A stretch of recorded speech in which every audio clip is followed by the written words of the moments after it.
Come on, I tell people all the time, man. Like, when I came down here, man, I had to work with Polo.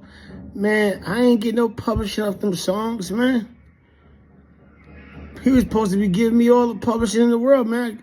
Like, bringing Gucci to the studio, bringing Jeezy to the studio, getting Lil Wayne to do these records. But I knew at that time I had to pay my dues, man. Everybody got to pay their dues, and I still did all them songs and still made it. Loving This Club, I put Jeezy on that joint. Turning Me On, Kerry Hilson, I put Lil Wayne on that record. Drop It Low for Esther Dean, I put Lil Wayne on that record. Back to the Crib, I put Jewels on that record with him and Chris Brown for Polo. You know what I'm saying? Like, I done did my part. I done brought Gucci to the studio and had him do Spotlight for Usher. Had him do I Think I Love Her. Like, I done did the joints. I done put the work in, bruh. And guess what? I was cool with that because I was getting a paycheck. At least I could make some money to pay my bills and give me time to build up my portfolio and turn the Chubbie baby to icon. So sometimes I want y'all to know, you might not make no money at first, but keep going and you'll make some money later. You build your name up, ain't nobody can't take that from you, dog. What's good, y'all? What's the Numbers TV? It's your boy Paul Rowe. Make sure you subscribe to the channel if you're not subscribed already, and like a video if you appreciate the content that Paul Rowe and What's the Numbers is I provided. Today we back with a profile piece. This one is on Chubbie Baby. In this video, we will talk about his early years coming up in the Bronx. After that, we'll discuss the moves Chubbie would make from an early age by taking his show on the road. Then, we're going to highlight his time in the rap game and where it would take him, as he was linked to one of the hottest hip-hop crews of all time, before finally breaking down the details surrounding his death. Chubbie Baby, real name LaShawn Sylvester Rogers, is from the South Bronx. Growing up on 180th and Southern Boulevard in a harsh environment will be rough for Chubbie, but it ended up installing a hustle in him from a young age that will stick with him through his entire life. Chubbie was a good kid, intelligent and well-liked by his peers, but in 1993, when his older brother was killed at just 19 years old, things started to change a bit. By 1995, without his big brother there to watch over him, Chubbie started to get involved in the streets a bit. His personality and being a people person helped Chubbie with his hustle, as he was able to network and expand his business rather quickly. Things were going good until Chubbie caught a case at the age of 16 and had to do some jail time.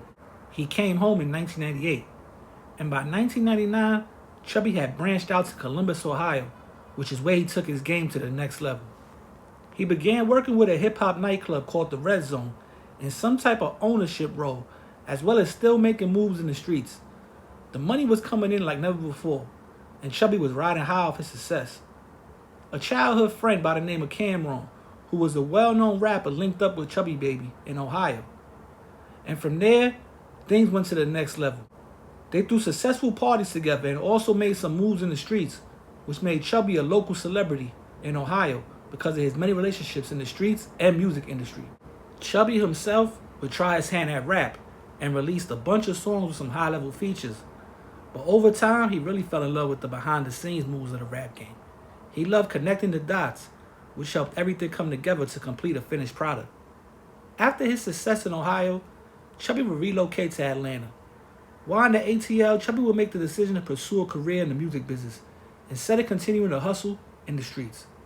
He teamed up with Polo the Don and Alex Guidowan of AG Entertainment to corner the Atlanta market and focus on music and entertainment promotions.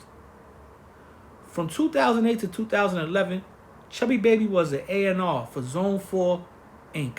alongside Polo the Don. After meeting Polo the Don, Chubbie went into overdrive in the A&R lane, putting people in massive Atlanta records together as DJ Unks Walk It Out and Rich Boy Throw Some D's on it. Next, he linked Kerry Hilson and Lil Wayne together on the record Turning Me On. Chubbie Baby then became the official A&R for Zone 4 Inc. He also started his own record label, Awesome Life Entertainment, and began discovering and promoting new talent. Chubbie's momentum continued to grow as he secured Usher and Young Jeezy record called Lovin' This Club. Lovin' This Club reached #1 on the Hot 100 and spent 3 weeks at the top of the charts. Chubbie was now working with a bunch of different artists, some well-known and others that were up and coming. One artist that Chubbie really took a liking to was Future. The two became acquainted and Chubbie eventually began managing Future. By 2015, Chubbie became the vice president of A&R for the urban department of Epic Records. At Epic Records, Chubbie was responsible for the careers of Future, 21 Savage, and many more.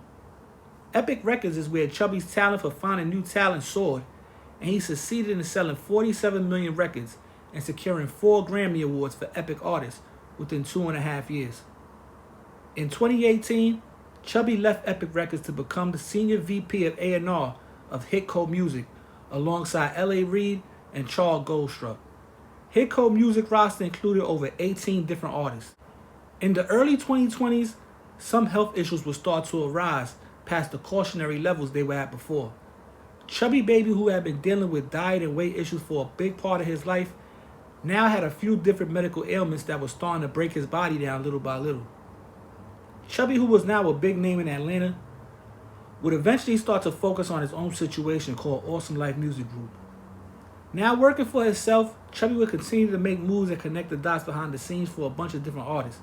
He also started his version of a podcast that focused on speaking to some key players in the music industry that could share their story and also inspire the next generation coming behind them. Over time, Chubbie would still pop out, but not as much as people were used to. And as he dealt with health issues more and more, people started to see Chubbie less and less. Sometime during 2024, Chubbie's health took a turn for the worse, as he was now dealing with severe kidney disease. He had lost some weight, and while at a wedding, which was one of his last public appearances, Chubbie was seen in a wheelchair. Still, his positive self, Chubbie hoped for the best and still cracked a smile while he joked around with his friends. But sadly, things didn't work out the way everybody was praying for, because in November of 2024, Chubbie passed away at his home surrounded by family and friends. His funeral was attended by hundreds of people who all had love for Chubbie Baby for being a special one of a kind individual. Chubbie Baby was 45 years old at the time of his death. But yo, it's What's the Numbers TV. This is a quick profile piece on Chubbie Baby. Real name, LaShawn Sylvester Rogers, out of the Bronx. Relocated to Ohio, then to Atlanta. Well known from the movers and shakers from all 3 of those places. You understand? Likeable person. Did the music thing, did the business side of the music thing, did the A&R side of the music. Running labels, managing artists, getting money in the streets. Camron used to get it in Ohio. Supposedly that's based on what him and Chubbie was out there doing. You understand? At a time when Camron was kind of like in limbo, leaving one deal to the next or one label to the next, trying to get their money right. Supposedly they went to Ohio, got with Chubbie, and took off, man. The rest is history. Now we all got the world-renowned Dipset that we know of today. That time when they was in, dire straits, Chubbie came through and basically lifted the set up, put the set on his back along with Cam and some other members, and really got them where they needed to be. You understand what I'm saying? Like I said, well-liked dude in Atlanta, got a lot of love, worked with Future. You understand? Well-liked person that a lot of people was looking out for as far as like checking for him when he was down and out. You had a lot of people that still was trying to make sure he was living his best life. His family was taken care of. So that goes to show you what type of person he was, man. That people was going out their way to take care of whatever he needed done. So hopefully, his family, my condolences to them. But on that note, man, I don't want to ramble too long. Bronx represented, man. Rest in peace to Chubbie Baby, man. Official cat.